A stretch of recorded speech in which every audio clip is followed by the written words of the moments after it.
उद्रेत आत्मना आत्मानम न आत्मानम अवसाद्यो आत्मय ध्यात्मनो बंधु आत्मय रिपुआत्मनो। और आज हमारे स्टूडियो में आए हुए हैं एक ऐसी जानी मानी शख्सियत जिसने पिछले 28 सालों से नीट में मेरिट में सबसे ज़्यादा सिलेक्शंस दिए। Let's welcome doctor Aditya Chauhan. और एज पर माई रिसर्च की 85% जो क्वेश्चंस हैं वो एनसीईआरटी में से आते हैं और फिर भी स्टूडेंट फेल हो जाते हैं। ऐसा क्यों? बेसिकली क्या है, स्टूडेंट एनसीईआरटी को पढ़ता है, रीड करता है, वो उसको समझता नहीं है। बायो में 360 मार्क्स होते हैं, 360 के पास पहुंचेंगे। इवन मैंने देखा है कि मेरे कई स्टूडेंट्स ऐसे हैं जो 360 मार्क्स लेके आएंगे। कि नीट क्रैक करने का श्योर शॉर्ट फॉर्मूला क्या है, तो आप क्या कहें? प्योर शॉर्ट फॉर्मूला केवल 3 पिलर्स में कह सकता हूँ उसको। पहला है कॉन्सेप्ट क्लैरिटी, दूसरा है रिवीजन, और तीसरा पिलर जो कि मोस्ट इम्पोर्टेंट है, आपको मॉक टेस्ट डिसिप्लिन मानना पड़ेगा। कोई क्वेश्चन गलत हो गया, घबराइए मत, उस क्वेश्चन से रिलेटेड सारे कॉन्सेप्ट पर रिवाइज कीजिएगा, जिससे कि अगली बार उस कॉन्सेप्ट पे क्वेश्चन आएगा तो वो आपका गलत नहीं होगा। जो प्रैक्टिस के दौरान पसीना बहाते हैं, युद्ध के दौरान उनका खून कम बह। आपने डॉक्टर्स अकेडमी के थ्रू कितने सिलेक्शंस दिए हैं नीट में? 500 स्टूडेंट्स का एमबीबीएस में हमारे यहाँ से सिलेक्शन तक हो चुका। 500 इज़ अ बिग नंबर। तो सक्सेस कौन नहीं होना चाहता। एक स्टूडेंट आया था मेरे पास, यूपी बोर्ड से पास आउट था, 47% मार्क्स थे यूपी बोर्ड में उसके। एक बैच में आप कितने बच्चे लेते हैं? 30-40 स्टूडेंट रखता हूँ। मुझे पता होना चाहिए उस कोने में मेरा स्टूडेंट बैठा हो तो समझ में आ रहा है या नहीं आ रहा है। आफ्टर 24 आवर्स हम क्या करते हैं, हमारा ब्रेन अगर हमने रिवाइज नहीं किया, उस चीज़ को दोबारा नहीं देखा है तो उस चीज़ को दोबारा रिवाइज नहीं किया, 80% हम भूल जाते हैं। नीट का सबसे टफेस्ट सेक्शन क्या है? Physics, numerical. नीट या किसी भी कॉम्पिटिटिव एग्जाम की तैयारी को लेकर सबसे बड़ा मिथ, सबसे बड़ा भ्रम क्या है? कि आप स्मार्ट स्टडी करिएगा। 8 hours smart study is for better than the 14 hour distracted study. तो ये भी एक नया पैटर्न है कि बच्चे को इसके लिए प्रिपेयर रहना कि सिर्फ एक ही सही आंसर नहीं होगा, more than one answer can be correct. नमस्कार दोस्तों, स्वागत है आपका तथास्तु मैनिफेस्ट योर ड्रीम्स में, जहां हम बात करते हैं ड्रीम्स, डायरेक्शन और डिसिप्लिन की। और आज हमारे स्टूडियो में आए हुए हैं एक ऐसी जानी मानी शख्सियत जिसने पिछले 28 सालों से नीट में मेरिट में सबसे ज्यादा सिलेक्शंस दिए हैं। Let's welcome doctor Aditya Chauhan. Sir बहुत बहुत स्वागत है आपका। डॉक्टर आदित्य चौहान एक ऐसा नाम है जो कि सिलेक्शन स्ट्रेटेजिस्ट माने जाते हैं नीट में। सर ने बहुत सपने पूरे किए हैं, ऐसे बच्चों के भी जिन बच्चों से कई बार माँ बाप को भी अंदेशा नहीं था कि वो लाइफ में कुछ कर जाएंगे। तो आइए आज सारे बेस्ट टिप्स लेते हैं सर के 28 सालों की सारी मेहनत को निचोड़ के अंदर निकालते हैं, ताकि आपका नीट एग्जाम क्लियर हो और आपके सारे सपने पूरे हों। तथास्तु मैनिफेस्ट योर ड्रीम्स के थ्रू। सर सबसे पहला क्वेश्चन मेरा आपसे है और बड़ा इंपॉर्टेंट फैक्ट है कि लगभग 20 लाख एस्पिरेंट हर साल एग्जाम देते हैं नीट के लिए। Last year more than 20 lakh students have appeared. और अब हम बात करें एमबीबीएस सीट्स की तो वो लगभग 1 लाख के आसपास है। तो क्वेश्चन आता है कि दैट मीन्स हर वो 20 बच्चे जो दिन रात मेहनत कर रहे हैं, अपना सब कुछ दांव पे लगा रहे हैं, उन 20 बच्चों में से सिर्फ एक बच्चे का सिलेक्शन होगा। तो ऐसे कंपटीशन को आप कैसे डिस्क्राइब करते हैं? देखिए सर, सिलेक्शन या कह सकते हो कंपटीशन टफ ही नहीं है, बस ब्रूटल है।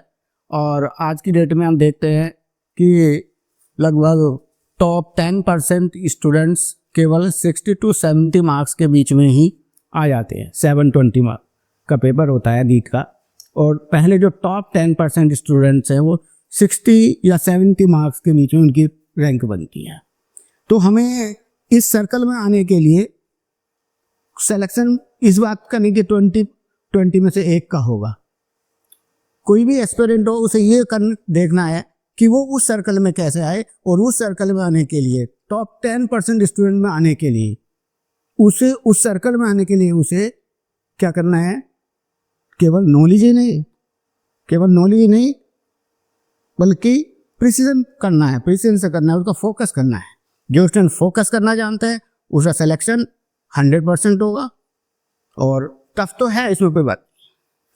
तो टफ है नामुमकिन नहीं। सर ने सबसे पहले और सबसे इंपॉर्टेंट बात कर दी है फोकस। अगर आप अपना सारा फोकस स्मार्ट स्टडी के मेथड से सर जैसे गाइड के साथ मिलके अगर आप 1 साल नीट की तैयारी, 2 साल नीट की तैयारी करते हैं तो सर आपका वो 10% सर्कल के अंदर जरूर ले आएंगे। सर दूसरा क्वेश्चन भी बड़ा मेरा इंटरेस्टिंग है कि ऐसा मैंने सुना है और एज पर माय रिसर्च की 85% जो क्वेश्चंस हैं वो एनसीईआरटी में से आते हैं और फिर भी स्टूडेंट फेल हो जाते हैं, ऐसा क्यों? हाँ, ये बड़ा इम्पोर्टेंट, बहुत अच्छा क्वेश्चन है आपका।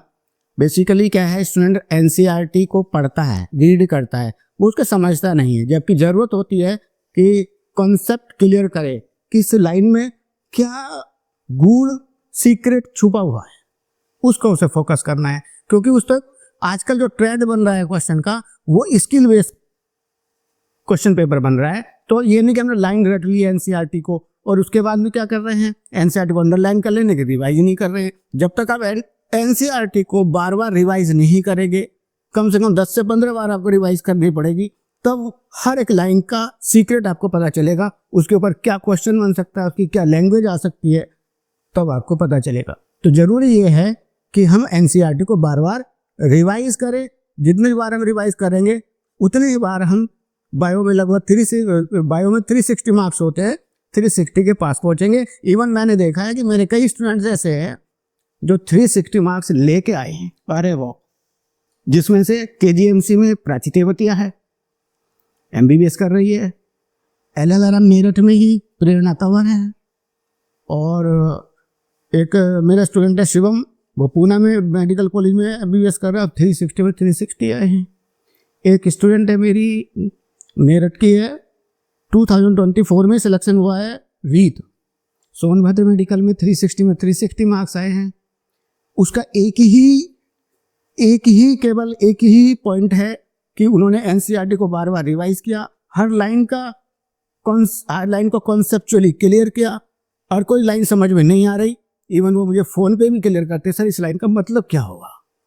जब उन्होंने पूरी एनसीईआरटी का कॉन्सेप्ट क्लियर करके उसको बार बार रिवाइज किया तो उनके 360 में 360 आ गए। जो स्टूडेंट रिवाइज नहीं कर रहे हैं, रिवीजन को लैग कर रहे हैं, तो उनको इस चीज़ को नुकसान हो जाता है कि वो कुछ स्टूडेंट 200 मार्क्स तक भी नहीं पहुंच पाते।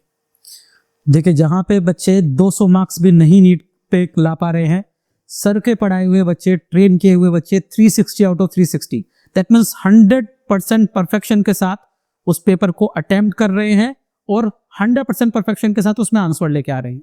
सर ने उसका बहुत एक बारीक तरीका बताया है, वो है रिविजन, कि हर लाइन को इतने गौर से पढ़ना, और जब उस लाइन को सर जैसे नीट एक्सपर्ट आपको एक्सप्लेन करते हैं कि इस एक लाइन में से ऐसे 3 क्वेश्चन या ऐसे 5 क्वेश्चन बन सकते हैं जो नीट में पूछे जाएंगे, तो आपका शॉर्ट सिलेक्शन की तरफ आपके कदम और तेजी से बढ़ने लगते हैं। सर एक और बड़ा इंटरेस्टिंग फैक्ट कि अगर आपसे कोई स्टूडेंट पूछे कि नीट क्रैक करने का श्योर शॉर्ट फॉर्मूला क्या है, तो आप क्या कहेंगे? देखिए, नीट क्रैक करने का श्योर शॉर्ट फॉर्मूला केवल 3 पिलर्स में कह सकता हूँ उसको। पहला है कॉन्सेप्ट क्लियरिटी। कॉन्सेप्ट जब तक आप पढ़ रहे हैं, कोई भी चीज़ आप पढ़ रहे हो, कॉन्सेप्ट आपको क्लियर होना चाहिए, चाहे वो फिजिक्स हो, केमिस्ट्री हो या बायोलॉजी हो। हम जो भी लाइन पढ़ रहे हैं उसका कॉन्सेप्ट एकदम क्लियर, क्रिस्टल क्लियर होना चाहिए। कॉन्सेप्ट क्रिस्टल क्लियर नहीं होगा तो आपको कन्फ्यूजन जरूर होगा, क्योंकि 4 ऑब्जेक्टिव ऐसे होते हैं, स्टूडेंट वहाँ पर कह रहे हैं दो ए सही है, बी भी सही लग रहा है। मैंने बहुत बच्चे के ऐसा 2 आंसर लग रहे थे, मुझे तो कंफ्यूज हो गया। वो कन्फ्यूजन तभी आता है जब हमें कॉन्सेप्ट क्रिस्टल क्लियर नहीं होता। दूसरा होता है कि जो भी आप पढ़ रहे हैं कॉन्सेप्ट क्लियर कर लिया, आपके मेंटर या आपका टीचर ने आपको कॉन्सेप्ट क्लियर करा दिया है, तो उसके बाद आपको क्या चाहिए, आपको चाहिए उसका बार बार रिवीजन करें। क्योंकि अगर हम रिवीजन नहीं करेंगे तो वो जो कॉन्सेप्ट आपका क्लियर हुआ है वो क्या हो जाएगा, मिसकॉन्सेप्ट में कन्वर्ट हो जाता है। याद रखिए, कॉन्सेप्ट मिसकॉन्सेप्ट में कन्वर्ट हो जाता है, और वो मिसकॉन्सेप्ट जब वहां पर आता है तो अब हमें कंफ्यूजन हो जाता है। तो 3 पिलर में सबसे पहले पिलर है कॉन्सेप्ट क्लैरिटी, हाँ, दूसरा है रिवीजन, और तीसरा पिलर जो कि मोस्ट इंपॉर्टेंट है, आपको मॉक टेस्ट डिसिप्लिन मानना पड़ेगा। टेस्ट अटेंड कीजिएगा, ज़्यादा से ज़्यादा क्वेश्चन उस कॉन्सेप्ट पे जो भी आपने चैप्टर पढ़ा है उस चैप्टर के ज़्यादा से ज़्यादा क्वेश्चन अटेंड करिए। जितने हो सके ज़्यादा से ज़्यादा टेस्ट अटेंड करिएगा, क्योंकि ऐसा भी होता है बच्चे ने कॉन्सेप्ट भी क्लियर कर लिया है, रिवीजन भी डेली कर रहा है, एनसीईआरटी को भी, फिजिक्स में भी, केमिस्ट्री में भी, बायो में भी, लेकिन कमी का टेस्ट नहीं जा रहा है। उस कंडीशन में उसका 20 से 25% स्कोर ड्रॉप हो जाता है, होता हुआ सिलेक्शन रुक जाता है टेस्ट ना देने से। अब टेस्ट कब नहीं देते स्टूडेंट? अगर उनका स्कोर हाई नहीं जा रहा है तो डर जाते हैं कि यार मेरे टेस्ट में नंबर कम आ रहे हैं, तो अगला टेस्ट तो देता ही नहीं है। तो जब बच्चों को मेहनत बढ़ानी है तभी वो कदम पीछे खींच लेता है। ये होता है। और उसका क्या होता है फिर टेस्ट में, भाई मैं एक बात कहता हूँ, आप टेस्ट इसलिए मत दी, इसी टेस्ट देने इसलिए मत जाइएगा कि आपके बहुत अच्छे मार्क्स आएंगे। आप इसलिए जाइए कि आपकी गलतियाँ कितनी हो रही है, आपकी मिस्टेक्स कितनी हो रही है। वो जो मिस्टेक्स आपकी होंगी वो आपका सिलेक्शन डिसाइड करेंगे। धीरे धीरे उन मिस्टेक्स को कम करिएगा। किसी क्वेश्चन में आपका कोई क्वेश्चन गलत हो गया, घबराइए मत, उस क्वेश्चन से रिलेटेड सारे कॉन्सेप्ट को रिवाइज कीजिएगा, जिससे कि अगली बार उस कॉन्सेप्ट पे क्वेश्चन आएगा तो वो आपका गलत नहीं होगा। तो इस तरीके से आपकी मिस्टेक्स कम होंगी तो नेचुरली आपका स्कोर बढ़ेगा। बहरहाल टेस्ट ड्रॉप ना करें, जितना ज़्यादा टेस्ट देंगे उतना ही आप सिलेक्शन के नियर पहुंचेंगे। तो चलिए, सर ने बड़े अच्छे से 3 पिलर्स एक्सप्लेन किए हैं नीट क्रैक करने का फॉर्मूला, जिसमें सबसे पहला है कॉन्सेप्ट क्लैरिटी, सेकंड है रिवीजन, और थर्ड और मोस्ट इंपॉर्टेंट, और सर ने बड़े अच्छे से एक्सप्लेन किया, वो है मॉक टेस्ट सीरीज, कि जितना प्रैक्टिस आप अपने आप को देंगे उतना कम परेशान आप नीट एग्जाम के दौरान होंगे। और एक बड़ी अच्छी लाइन सर कही जाती है कि those who shed sweat during practice, during war they shed less blood. That means जो प्रैक्टिस के दौरान पसीना बहाते हैं, युद्ध के दौरान उनका खून कम बहेगा। So practice is very important, और वो हर स्टूडेंट को जरूर डालनी है मॉक टेस्ट पेपर, क्योंकि सर ने बताया कि सर के जो मॉक टेस्ट पेपर डिजाइन होते हैं वो इतना कॉन्सेप्ट पद्धति के साथ डिजाइन होते हैं कि हर एक क्वेश्चन पेपर को अटेम्प्ट करने के बाद आपको ये पता चल जाएगा कि कौन सी गलतियां हैं जो आप कर रहे हैं, और उन गलतियों से अगर आप हर बार एक दो गलती कम कर दे तो मुझे लगता है 50 या 100 मॉक टेस्ट पेपर देने के बाद व्यक्ति की अगर 200 तरह की गलतियां खत्म हो जाए तो उसका 360 और 360 जो आप पहले भी स्कोर लेके आ चुके हैं बच्चों के, वो लाना संभव हो पाता है। और बहुत बढ़िया सर। तो इन्हीं कॉन्सेप्ट पर बात करें सर, देखिए मेरठ में कोचिंग इंस्टीट्यूट की तो बाढ़ आई हुई है, Meerut is flooded with so many coaching institute, लेकिन डॉक्टर्स एकेडमी ने जो अपना नाम बनाया है, आपको क्या लगता है डॉक्टर्स एकेडमी ऐसा क्या खास करता है जो बच्चों के इतने नंबर ऑफ सिलेक्शन लेके आता है? और मैं ये भी जानना चाहूंगा कि अभी तक आपने डॉक्टर्स एकेडमी के थ्रू कितने सिलेक्शंस दिए हैं नीट में? देखिए लगभग 500 स्टूडेंट्स का एमबीबीएस में हमारे यहाँ से सिलेक्शन अब तक हो चुका। 500 is a big number. 500 doctor sir ने हमारे देश और इस दुनिया में आपके लिए तैयार किए हैं। और उसके पीछे में एक चीज, मेरे 2 कॉन्सेप्ट है, 2 की कॉन्सेप्ट है जी। एक वो सभी किसी भी टीचर को मैं समझता हूँ अप्लाई करने चाहिए अपने स्टूडेंट पे। क्या है सर वो? टीचर का एक फोकस होता है कि उसका स्टूडेंट सेलेक्ट हो, क्योंकि ये को इवोल्यूशन है। टीचर और स्टूडेंट क्या है, टीचर का नाम कब होगा? जब उसका स्टूडेंट आगे बढ़ेगा। स्टूडेंट आगे बढ़ रहा तो टीचर अपने आप आगे बढ़ रहा है। बिल्कुल ये कॉन्सेप्ट है। और ये आगे स्टूडेंट कब आगे बढ़ा, हमेशा मैं कब आगे बढ़ा जब मेरा स्टूडेंट आगे बढ़ेगा, तो मुझे उस पर पूरा अपना जो कुछ मेरे पास है वो लगा देना चाहिए। और मेरे 2 कॉन्सेप्ट काम करते हैं यहाँ पे। एक कॉन्सेप्ट है सर्वाइवल ऑफ द फिटेस्ट, दूसरा मेरा कहता है arrival of the fittest. Survival of the fittest Darwin theory में आता है जी। कहते हैं कि ब्रिटेन ने दुनिया में राज किया, ब्रिटेन ने सिर्फ डार्विन को ही फॉलो किया था इसलिए उन्होंने राज किया, तो वह सर्वाइवल ऑफ द फिटेस्ट। अगर मेरा स्टूडेंट दुनिया में राज करना चाह रहा है, मतलब रैंक फर्स्ट में जाना चाह रहा है या दुनिया का सबसे बड़ा डॉक्टर बनना चाह रहा है, तो सर्वाइवल ऑफ द फिटेस्ट में आना पड़ेगा। तो मुझे सर्वाइवल ऑफ द फिटेस्ट और दूसरा क्या है अराइवल ऑफ द फिटेस्ट। आज जो सर्वाइव कर रहा है उसके लिए एक अच्छा है, कल के लिए एग्जाम मेरा आने वाला है, आने वाला क्या अच्छा है उस पर फोकस करना है। तो यहाँ 2 की कॉन्सेप्ट काम कर रहे हैं। ये मेरे लिए बिल्कुल नए कॉन्सेप्ट और बड़ा अच्छे से सर ने बताया है, survival of the fittest and arrival of the fittest. तो if you want to be the fittest you have to work upon these 2 clear concept about NEET. Sir ये तो था अभी तक प्रोफेशनल जर्नी में, आपकी पर्सनल जर्नी भी जानना चाहूंगा कि कभी आपको लगा था कि आप इतने सारे सिलेक्शंस देंगे, इतने सारे बच्चों को तैयार करेंगे, इतने सारे डॉक्टर्स बनाएंगे। इस फील्ड में आने का क्या आपका प्लान था? किस तरीके से आपने इस फील्ड में अपने आप को सर्वाइवल ऑफ द फिटेस्ट और अराइवल ऑफ द फिटेस्ट में लेके आए हैं? हाँ सर, देखिए अगर जब हम बात सक्सेस की करें तो सक्सेस को नहीं होना चाहता, हर कोई सक्सेस होना चाहता है अपनी लाइफ में, लेकिन मैं समझता हूँ success journey is not easy. बिल्कुल कोई भी जर्नी इजी नहीं होती। अगर सक्सेस बाय रियल में कहना आसान होता है, लेकिन उस जर्नी को पूरा करने के लिए, उस जर्नी पे उस टारगेट को पूरा करने के लिए बहुत कोई भी काम हो ये टफ होता है। लेकिन हाँ, जहाँ तक मेडिकल, जब मेरे एंट्रेंस एग्ज़ाम की बात है, नीट एग्ज़ाम की बात है, तो शुरू में मुझे भी बहुत बच्चों के साथ लेबर करना पड़ा, एक एक बच्चे को लेकर के बैठना पड़ा। एक स्टूडेंट आया था मेरे पास, मैं आपको उसका नाम बताता हूँ, सैयद बदर आलम जी, बहुत पुराना स्टूडेंट, यूपी बोर्ड से पास आउट था। 47% मार्क्स थे यूपी बोर्ड में उसके, 47% मात्र, 47%। और वो नीट की तैयारी करना वो नीट की तैयारी करना है, बहुत गरीब बच्चा था। बहुत दिनों के बाद CPMT का एग्जाम होता था उस समय। जी, CPMT। हाँ, मैं आपको बता रहा हूँ मुझे कहाँ से ट्रिगर मिला था। ट्रिगर तो मुझे बहुत सारे मिले, लेकिन मेरी आंखें कब खुली, मुझे कब अपने प्रोफेशन पे प्राउड हुआ जी, मैं वो मोमेंट आपको बताता हूँ सर। सैयद बदर आलम आया मेरे पास, 47% मार्क्स लिए हुए। उसको इंग्लिश बोलने का ABCD भी नहीं आता था सर, और हम इंग्लिश में पढ़ाते थे। यूपी बोर्ड बोलते हिंदी थे, लेकिन आज भी पढ़ाते इंग्लिश मीडियम ही। बोला सर मुझे नहीं आता, तो आप बिलीव नहीं करेंगे, मैंने उसको फीस उसका उससे कोई ऐसा वो नहीं था, गरीब बच्चा था बहुत, पापा उसके लेबर क्लास थे। और जब वो मेरे पास आया, मुझे लगा, उसकी लगा सर मैं हो जाऊंगा, मैंने बिल्कुल हो जाएगा। तो अभी मेरे पास लगा रहा तो हो जाएगा, एक दिन में नहीं होगा लेकिन एक दिन जरूर हो जाएगा। क्या बात है, एक दिन में नहीं होगा लेकिन एक दिन जरूर हो जाएगा। आप देखिए, पहले साल तो जब फर्स्ट था, चूँकि मैं उसे हिंदी में पहले, चूँकि लेक्चर में बैठते थे बच्चों के साथ, बैच में बैठता था, तो इंग्लिश में चल रहा, उसे ABCD भी नहीं पता था, फिर मुझे तो हिंदी में समझाता था।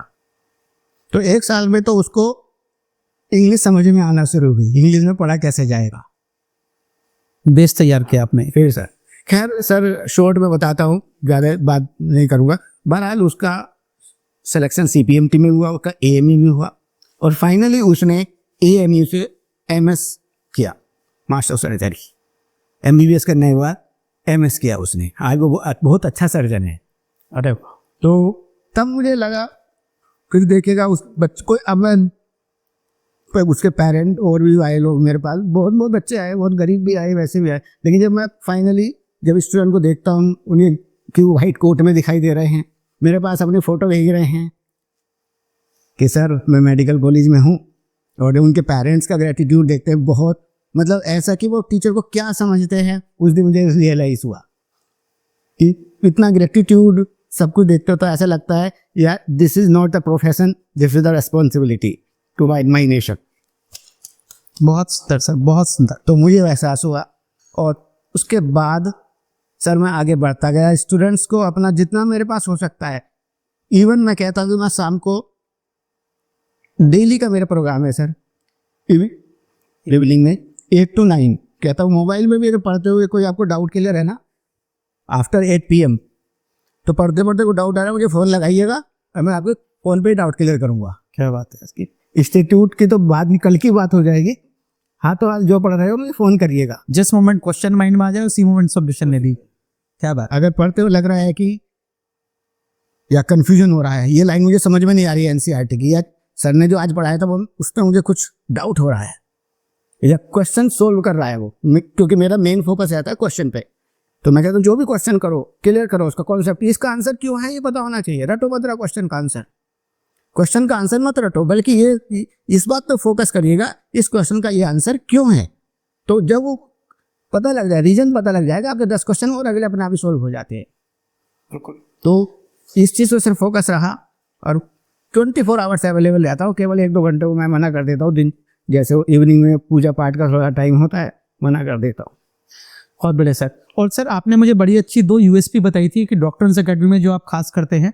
एक आपने बताया था IGP इंडिविजुअल ग्रोथ प्लान, कि हर बच्चे का जो टेस्ट आप डिजाइन करते हैं, उसके बाद एक एक बच्चे की आप पर्सनल काउंसलिंग करते हैं कि तुम्हें ये काम करना है और तुम इस तरह से क्रैक कर जाओगे? हाँ अच्छा, अभी इस बात पे मैं आप बताता हूँ आपको। कोई भी स्टूडेंट होता है, जैसे मेरे पहली बात तो मैंने हम बैच, जब मैं भीड़ पे विश्वास नहीं करता, मैं क्वालिटी पे विश्वास करता हूँ। पहली बात, एक बैच में आप कितने बच्चे लेते हैं? 30-40 स्टूडेंट रखता हूँ बस। और मैंने देखा दूसरी कोचिंग में जनरली 50 से 100 बच्चों की एक स्ट्रेंथ हाँ मिनिमम रहती है। कुछ स्टूडेंट्स, कुछ कोचिंग का ट्रेंड है, वो उनका अपना ट्रेंड है, लेकिन मेरा अपना ट्रेंड ये है कि मैं उतने स्टूडेंट अपने बैच में रखूँ जितने मैं इंडिविजुअली फोकस कर सकूँ क्लासरूम के अंदर। सुपर 30 मुझे पता होना चाहिए सर, मुझे पता होना चाहिए उस कोने में मेरा स्टूडेंट बैठा, उसको समझ में आ रहा है या नहीं आ रहा है। बहुत बढ़िया सर।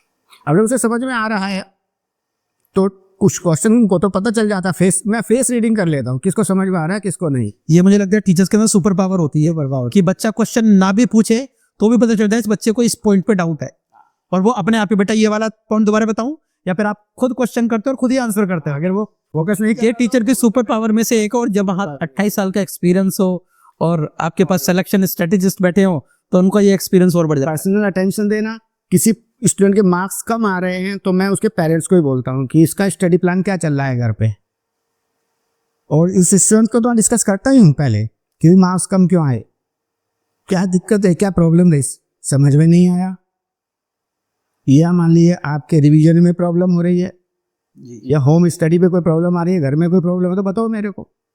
अगर में प्रॉब्लम है तो मैं घर में जाके बात करूँ आपके। क्या बात है। ये सर मेरा, तो एक एक बच्चे पे रिसर्च करने के बाद आप उसके लिए एक पूरा प्रोसीजर स्टेप बाय स्टेप तैयार करते हैं। मेरी अपनी तरफ से 100% रहता है, बाकी तो ये सर। दूसरा आपने सर एक बड़ा अच्छा बताया था, मुझे मॉडल मेमोरी सिस्टम के बारे में आप डिस्कशन कर रहे थे कि कैसे किस बच्चे को कितनी देर बाद कौन सा टॉपिक पढ़ना चाहिए, कि 3 घंटे बाद या फिर 1 दिन बाद या 3 दिन बाद। वो आपने मुझे बड़ा अच्छा मॉडल मेमोरी सिस्टम बताया था कि अगर बच्चा ऐसे नहीं करेगा तो जो आज पढ़ा है उसको बहुत जल्दी भूल जाएगा। वो सर ये है, जैसे हमने आज कुछ स्टडी किया, हमने कॉन्सेप्ट क्लियर कर लिया, रीडिंग भी कर लगा लिए। ब्रेन का हमारा नॉर्मल फंक्शन होता है, सबसे पहले जो भी हम पढ़ते हैं वो शॉर्ट टर्म मेमोरी में जाता है ऐसा जी। और शॉर्ट टर्म मेमोरी का होता है that is the for only 24 hours. After 24 hours हम क्या करते हैं, हमारा ब्रेन अगर हमने रिवाइज नहीं किया, उस चीज़ को दोबारा नहीं देखा है तो उस चीज़ को दोबारा रिवाइज नहीं किया, 80% हम भूल जाते हैं। और बचे हुए 20% पे हम ये कॉन्फिडेंस में लाते हैं कि हमने तो पढ़ रखा है। जब बचा ही ब्रेन में 20% है तो आप एक सूडो कॉन्फिडेंस में आप जी रहे हैं कि हमने एनसीईआरटी पढ़ ली है, हमें पूरी याद है, हमने कल ही ये चैप्टर पढ़ लिया है, कल चैप्टर अगर पढ़ा है तो आज उसका रिवीजन जरूरी है। अगर नहीं पढ़ेंगे, नहीं रिवाइज करेंगे 24 आवर्स के अंदर तो वो केवल 20% रह जाएगा, 80% आप भूल जाएंगे। ये हमारे ब्रेन की नॉर्मल ब्रेन की बात है। ऐसा नहीं कि अगर आप भूल रहे हैं तो इसका मतलब ये नहीं कि आपका ब्रेन कमजोर है, ब्रेन कमजोर है, आप वीक हैं। ये ब्रेन की जनरल फंक्शनिंग है जिसको समझ के अगर आप बच्चों को पढ़ाते हैं। भूलना ब्रेन की आदत है सर जी। भूलना जो होती है ब्रेन की आदत होती है। इसलिए केवल जब हमने एक बार अगर हमने आज पढ़ा है तो विदिन 24 आवर्स उसका रिवीजन बहुत जरूरी है, वरना वो स्टोर नहीं रहेगा। और लॉन्ग टर्म मेमोरी बचाने के लिए 3 टाइम्स उसको पढ़ना होता है। Okay. First revision 24 hours, second revision उसके 3 डेज, आफ्टर 3 डेज यानी 72 आवर्स कह सकते हो जी। और फोर्थ रिवीजन जब लगेगा तो मंथ के लास्ट वीक पे लग जाना चाहिए। अगर आपने तो रिवीजन कर लिए तो मैं नहीं समझता हूँ कि आप वो चीज़ कभी भूल पाएगी। मुझे लगता है यही आपको स्पेशल बनाता है कि इतने डीप लेवल पे जब हम बात करते हैं जाके कि बच्चे का स्टडी आवर्स का पैटर्न भी क्या होना चाहिए, कि पहले कोई भी चीज़ जो बच्चा इमीडिएटली सुन रहा है, पढ़ रहा है, that goes into his sensory memory. Sensory memory से वो गया शॉर्ट टर्म मेमोरी में, और शॉर्ट टर्म मेमोरी पे जब आप उसको रिवीजन देंगे, जो सर ने एक पैटर्न बताया 24 से 72 आवर्स का, then it goes into your long term memory. और लॉन्ग टर्म मेमोरी में भी एक बार रिवीजन देना मंथ के एंड में बहुत जरूरी हो जाता है। Yes, wonderful sir. सर आइए एक रैपिड क्वेश्चन आंसर राउंड हम आपके साथ खेलना चाहेंगे। तो सबसे पहले सर आपके लिए नीट का सबसे टफेस्ट सेक्शन क्या है? फिजिक्स न्यूमेरिकल, जो स्टूडेंट को एक प्रेशर में लेकर आता है। अगर फिजिक्स अच्छा है तो स्टूडेंट कॉन्फिडेंस में है, और फिजिक्स उसका डाउन है तो वो कॉन्फिडेंस लूज कर जाता है। अगर फिजिक्स अच्छा होता है तो कॉन्फिडेंस आएगा तो सक्सेस पास होगी। बहुत बड़ा, इसलिए physics is the key subject. हालांकि मैं बायो का स्टूडेंट, बायो का टीचर हूँ, फिर देखेगा फिजिक्स की तारीफ कर रहा है, ये रियलिटी है। बहुत बढ़िया सर। तो physics under pressure. Second sir, NEET या किसी भी कॉम्पिटिटिव एग्जाम की तैयारी को लेकर सबसे बड़ा मिथ, सबसे बड़ा भ्रम क्या है? सबसे बड़ा भ्रम है कि 15 आवर्स पढ़ो तभी सिलेक्शन होता है, जबकि रियलिटी है कि आप स्मार्ट स्टडी करिएगा। 8 hours smart study is for better than the 14 hour distracted study. चलिए सर ने एक क्वेश्चन में 2 आंसर दिए हैं कि सबसे बड़ा भ्रम है कि सिर्फ 12, 14, 16 घंटे पढ़ने वाला बच्चा ही एग्जाम क्लियर करेगा। उन्होंने रियलिटी भी बता दी है कि 8 hours of focus study is more important and more successful than 14 hours distracted study. Sir एक और क्वेश्चन, एक मिस्टेक जो 80% नीट या फिर कोई भी कॉम्पिटिटिव एग्जाम की प्रिपरेशन करने वाले बच्चे करते हैं, lack of revision test, lack of revision test. ये कह सकते हो कि रिवीजन भी है और टेस्ट अगर स्टूडेंट नहीं कर रहा है तो 80% स्टूडेंट का तो टेस्ट पेपर सीरीज बच्चों के लिए सबसे मस्ट है सर, टेस्ट इज मस्ट। बहुत बढ़िया सर। और लेटेस्ट ट्रेंड्स एंड फ्यूचर के बारे में जानना चाहेंगे सर हम, कि पैटर्न चेंज हो रहा है, कंपटीशन बढ़ रहा है, बच्चे और ज़्यादा स्ट्रेस में आ रहे हैं, आप इसके लिए क्या कहना चाहेंगे कि कैसे स्ट्रेस कम हो, बच्चे की सक्सेस कॉन्फिडेंस ज़्यादा बढ़े, और ये जो पैटर्न चेंज हो रहा है इसके साथ कैसे अकोमोडेट करे बच्चा? सर देखिएगा, लगातार पैटर्न तो लगातार ही चेंज हो रहा है, लेकिन इस वक्त पैटर्न बहुत तेजी से चेंज हो रहा है। पहले थोड़ा सा रटने का या थ्योरी बेस होता था, रट लीजिएगा क्वेश्चन एग्जाम क्लियर हो जाता था, टेस्ट जो मेडिकल एंट्रेंस है क्रैक हो जाता है। लेकिन सर अब नया पैटर्न ये आ रहा है कि उसमें स्किल बेस है। स्किल बेस उन्होंने क्या किया, अब जो भी पॉलिसी है गवर्नमेंट की होगी है एग्जाम की, कि वो स्किलफुल स्टूडेंट को लेना चाह रहे हैं जी।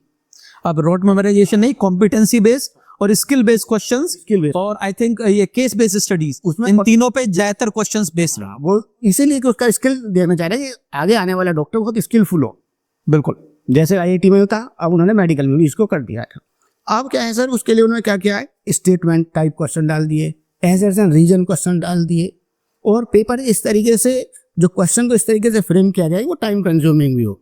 और सर एक और चेंज मैंने सुना है इसके बारे में कि एक से ज्यादा आंसर सही हो सकते हैं, और आपको मतलब मल्टी, पहले ऑब्जेक्टिव था कि out of 4 options 1 would be right, other would be wrong, more than 1 answer can be correct. Yes, तो ये भी एक नया पैटर्न है कि नया pattern। बच्चे को इसके लिए प्रिपेयर रहना है कि सिर्फ एक ही सही आंसर नहीं होगा, more than 1 answer can be correct.